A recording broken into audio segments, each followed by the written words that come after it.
Warning! Kinda Murdery contains adult themes, explicit language, and descriptions of violence. It is not suitable for anyone, and we recommend you stop listening now.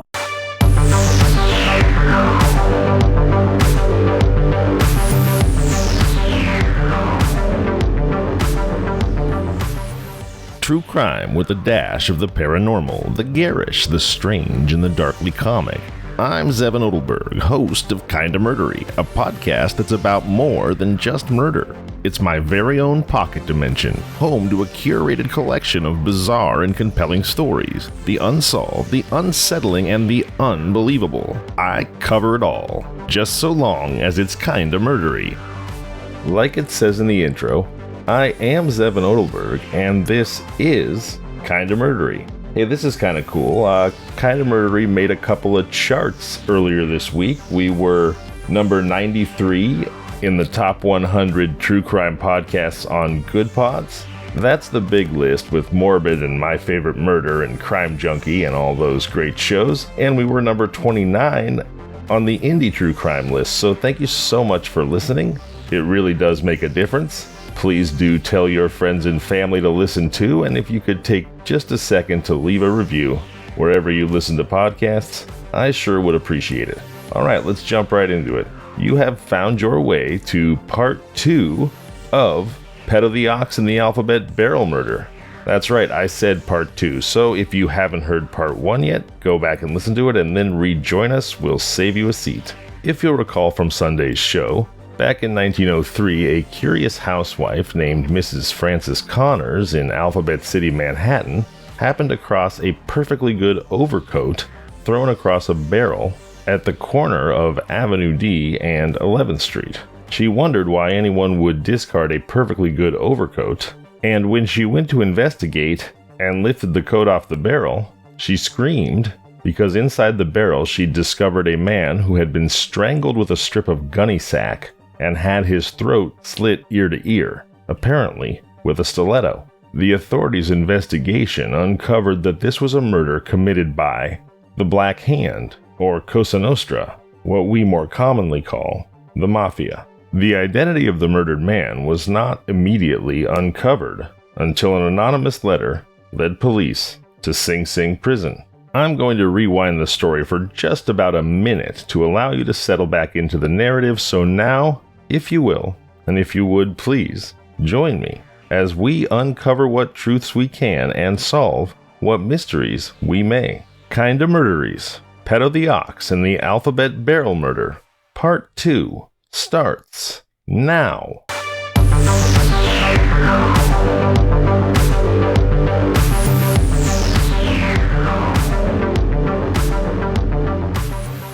Joseph Petrosino was at the time in the Italian squad of the New York Detective Bureau. He received an anonymous letter telling him to keep off the case and describing the murder as a vendetta, which seemed to the writer of the letter sufficient reason for the barrel crime. Petrosino showed this letter to me. Here was a clue worth following. The writer was evidently afraid to divulge his name even to the police out of fear of the vengeance of the terrible Black Hand. I knew of no man so well qualified to handle the case as Petrosino himself, so after carefully thinking out a plan of procedure, I suggested that he go to Sing Sing prison, where several of the Lupo Morello band were serving terms for counterfeiting. Petrosino took with him a photograph of the barrel victim and showed it to several of the convicts whom he knew to be identified with the Black Hand. They too professed ignorance of the dead man's identity. It seemed as if it was to be the same story over again. But at last, Petrosino showed the photograph to Giuseppe De Prima, and without telling him of the murder, asked him if he knew whose likeness it was. De Prima glanced at the detective and alarm showed on his face. He clutched at the pasteboard on which was the likeness of the murdered man. "That is Mourinho Benedetto, my brother-in-law!" he cried. "What has happened?" The detective told him that Benedetto was murdered. Giuseppe De Prima fell to trembling like a leaf. Fear distorted his features. He knew the power that was behind the knife that had slit the throat of Mourinho Benedetto, his brother-in-law. He overcame his fear, and it turned to anger. He cursed the murderers from his cell. He shook his fist against the bare walls, and he swore a vendetta against the men who had slain his relative by marriage. When he was calmer, DePrima convinced Petrosino beyond reasonable doubt that he had identified the victim correctly. He described a watch chain which had been found in one of Benedetto's pockets, and described the curious crucifix which had been found with the body. He told of the scar on the murdered man's face and other unmistakable marks of identification. Benedetto, he said, was a stonecutter and lived in Buffalo. For some months he had been out of work, and DePrima believed he had recently been operating with a band of counterfeiters in New York. This, of course, was the Lupo Morello gang, but DePrima, for reasons of his own, would not tell too much, nor would he tell if he knew who was likely to have committed the murder. His was vengeance, and he did not intend to aid the law to take over his prerogative. He steadfastly denied that he had the slightest idea who was the guilty man or men. At last it was learned who the barrel victim was, and Petrosino returned to New York. Together we went to police headquarters and examined all the letters and papers taken from the men arrested as suspects in the case. Among the possessions of Luciano Perino, or Petto the Ox, I found a pawn ticket for a watch which had been pledged in a Bowery pawn shop for $1 on the day of the murder. We sent to Buffalo for Benedetto's wife. To the minutest detail she described the watch which her husband had worn. The one which the Ox had pawned was procured, and it tallied to every particular with the woman's description. She was certain when it was shown to her that it had belonged to her husband. Before seeing it, she described certain markings and engravings which could have only been known to a person familiar with it. With the evidence in hand, Petto the Ox was indicted by the grand jury for murder in the first degree. The other suspects had been held on a charge of murder without bail. But because the evidence was not sufficient to hold them, Magistrate Barlow turned them out. The Secret Service continued to watch these men, however, and what developed from this surveillance will be shared with you soon. At this time came fresh evidence of the existence of the Black Hand organization. Petto the Ox was apparently penniless, and counsel would have been provided for him by the state. But suddenly, apparently from nowhere, a great fund was raised. High-priced counsel was engaged to fight his case in court, and money was spent freely in a campaign for his release. This money, for the greater part, was contributed by members of the Black Hand. Some of it was wrung from terrorized Italians, some of it was begged from the compari, or godfathers of members of the gang. Every Sicilian has 2 compari, and they are bound to aid their charges when they are in trouble. Meanwhile, the police worked tirelessly in efforts to accumulate evidence against Petto. The watch, which he had pawned, was the only incriminating evidence they unearthed. I was morally certain who had murdered Benedetto, and reports from my men strengthened my belief. From information in my possession, I was certain the Black Hand organization was furnishing the funds to conduct Petto's defense. It was to my interest to find out just who were in this organization and just where the money came from, for I knew the band to be engaged in counterfeiting. It's interesting because, as I've mentioned before, as we've discussed before, the 2 goals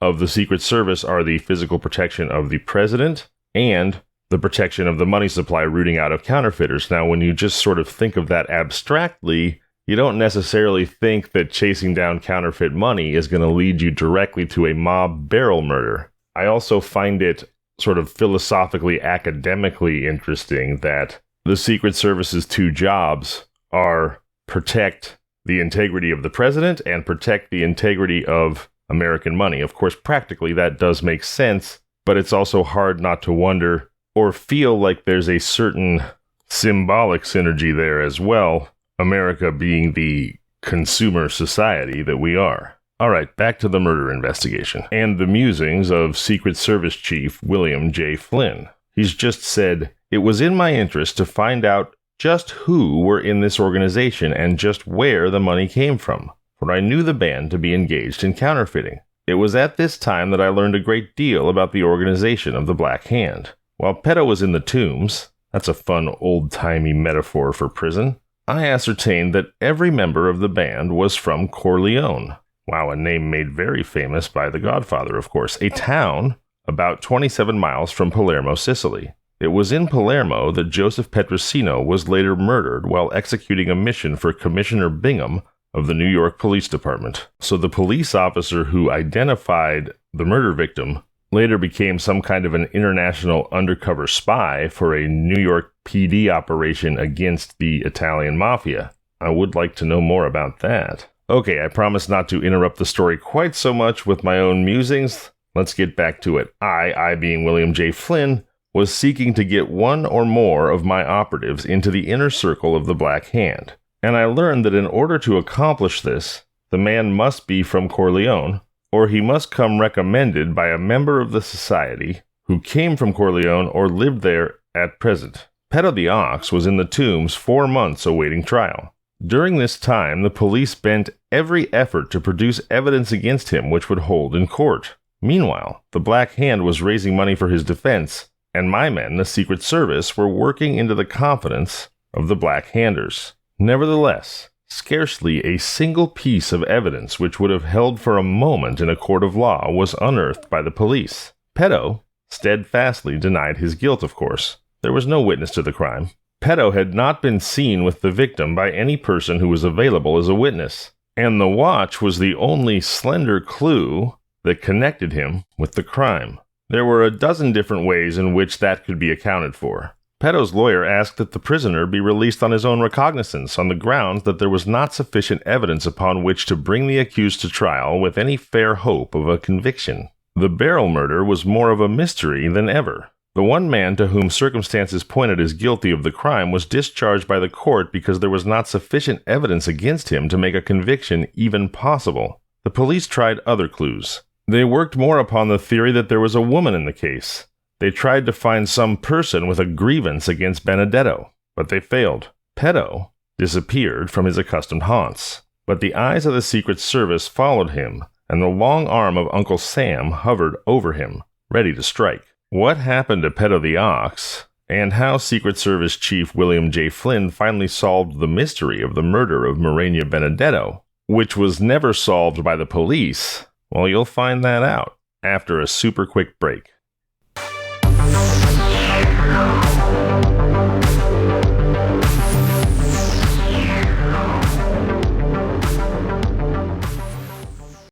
And we're back. I hope that wasn't too painful. Hey, before we jump back into the story, I wanted to remind you, as I often do, of the free 3-digit number, 988, the 24 hours a day, 7 days a week, toll-free lifeline 988 that you can call anytime to receive immediate counseling for substance use, mental health, or suicidal thoughts. So, if you find yourself in a very dark place, please do call 988. And please remember that you are loved and the world is a better place with you in it. If you'd like to reach out to someone just to make a connection and talk about your life, you can also reach out to me, kindamurdery@gmail.com, or at kindamurdery on all social media, or you can call the Kinda Murdery hotline, 888-MURDERY. That's 888-687-3379. I would love it if you would share a personal Kinda Murdery story from your own life. A few episodes ago, I did an episode called Kinda Murdery Stories from Zevin's real life, my real life. So if you're wondering what to share, you could go back and listen to that, but really it can be anything. Kinda Murdery doesn't have to be about murder. It can just be strange, intriguing, scary, fun, even funny. And also, if you're a person like me, I have cerebral palsy, a person who is living with a disability, and you would like to share something unique about your life experience, something that you feel like doesn't just occur to most people, please do that, either through email or social media. As I mentioned, kindamurdery@gmail.com or at kindamurdery on all social media, or do it by calling that Kinda Murdery hotline, 888-MURDERY. And you don't have to be disabled. You can just share something unique about your own life.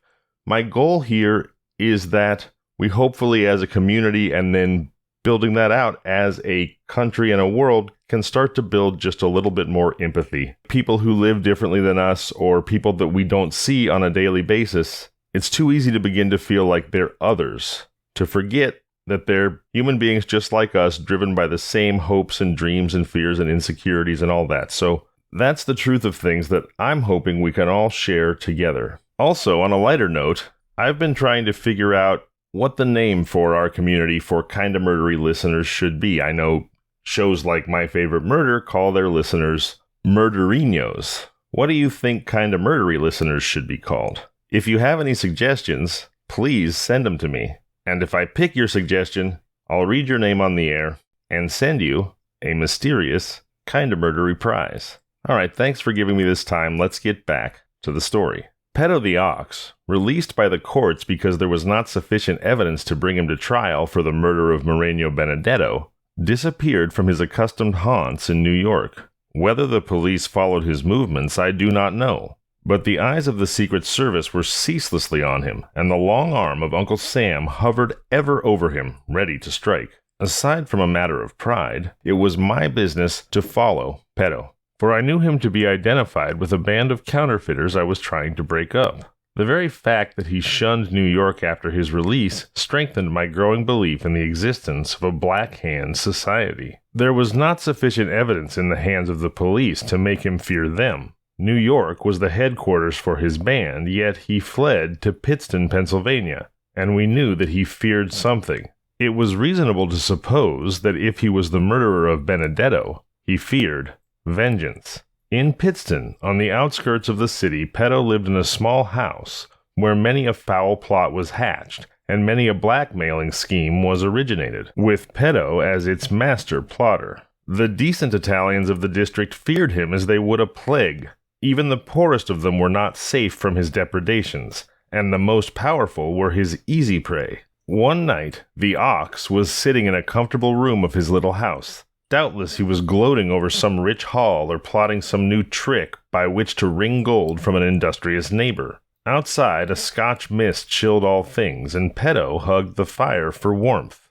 A shrill whistle pierced the night. Petto must have started, for he was not a brave man, though he held cheaply human life when it was someone else's. From his pocket he snatched a heavy revolver. At the same time he quickly turned out the lights, that no man might see him through the window. Petto the Ox knew the meaning of that shrill whistle. Cautiously he crept toward the door of his house. Slowly he opened it and peered through the mist. On his quickness of eye depended his life, and it was hard to see. Something must have moved in the darkness, for Petto fired once. At the same instant 5 quick stabs of red pierced the curtain of mist. The Ox fell, dropped, as drops the animal for whom he was named when struck with a poleaxe. 5 leaden slugs had found his body. One had carried away a part of the hand with which he gripped his own revolver, which fell fully loaded by his side. The murderer of Petto took no chances. Lest the Ox should be playing possum, he sank a dagger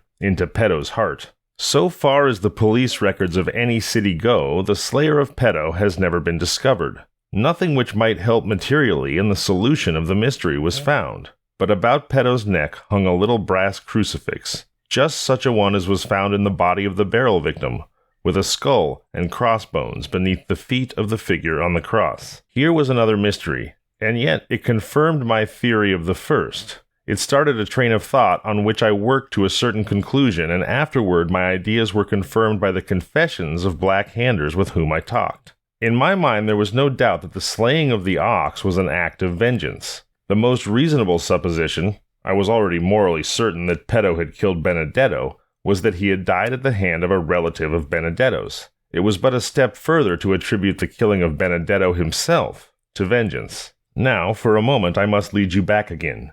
In January 1903, several months before the barrel murder baffled the police of New York, 3 Italians were arrested in Yonkers, New York, charged with counterfeiting $5 notes of the National Iron Bank of Morristown, New Jersey. These notes were being imported from Italy by the Lupo Morello gang. The 3 men arrested were Isidoro Crocevera, Salvatore Romano, and Giuseppe de Prima. The last, you will remember, was the brother-in-law of the barrel victim, and was the first to identify him as Moreno Benedetto. When I took hold of the case, the Yonkers, New York police told me that there had been a 4th man in the company of the 3 arrested, but that he had gotten away. I knew at once that this man, the 4th man, was the treasurer of the crew passing the counterfeit money. The treasurer, with the bills on his person, always lurks in the background, and if the others get into trouble, he immediately flees with the bulk of the counterfeit notes. His first move is to go to the headquarters of the gang, where all the machinery of the Black Hand Society is immediately set in motion in the effort to win the release of those captured. The description that the Yonkers police gave me of the escaped man was so accurate that I at once identified him as a counterfeiter known in the files of the Secret Service as Number 6. Incidentally, I knew Crocevera and DePrima were members of the Corleone band, in other words, members of the Black Hand. The men who made the arrests in Yonkers went with me to New York, and I stationed them where they could get a good view of number 6. They at once declared that he was the man who had escaped from them, and on February 19th, we arrested him. He gave his name as Giuseppe Galimbardo, and was sentenced to serve 6 years in prison. Meanwhile, I several times questioned Crocevera, DePrima, and Romano. I knew that none of these men would talk. If any one of them did and was released, his body would doubtless be found, broken, and mutilated within 24 hours. On one occasion, I had Crocevera and DePrima brought to my office at the same time. I left Crocevera in the outer office, and with a great show of secrecy kept DePrima locked up with me in the inner office for more than an hour. Crocevera, of course, knew that he was in there, and my scheme was to make him think that DePrima had confessed, thus leading the other prisoner, in a spirit of spite, to incriminate his companion and perhaps divulge many secrets of the band. After I thought Crocevera had had time to think things over, I dismissed DePrima. As he left my office, I went to the door with him, and in sight and hearing of Crocevera, shook him cordially by the hand and bade him goodbye heartily, as if I was much gratified by what he had told me.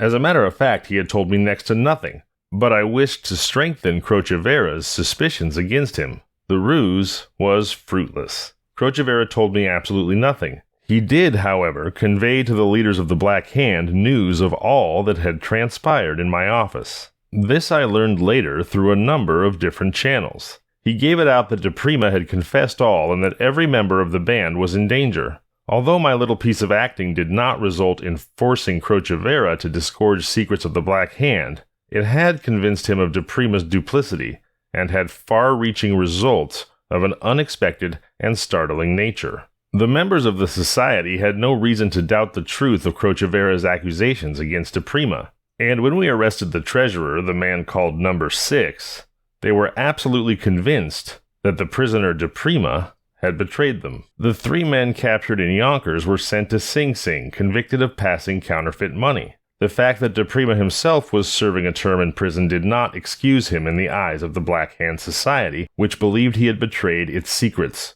According to the tenets of the organization, DePrima should be punished by death, but DePrima was in prison, and it did not suit the desires of the Black Hand to wait for vengeance until he was released. The anger of the Sicilian flares up like loose powder when it is kindled, and revenge must be quick, if possible. According to the unwritten law of the Black Hand, as DePrima was where he could not be punished, his nearest male relative was marked to pay the penalty. DePrima had no male blood relatives, and so, at a conference of the leaders of the society, it was decided that his brother-in-law should die instead. This was Murreño Benedetto, the man whose body was found in the barrel covered by an overcoat.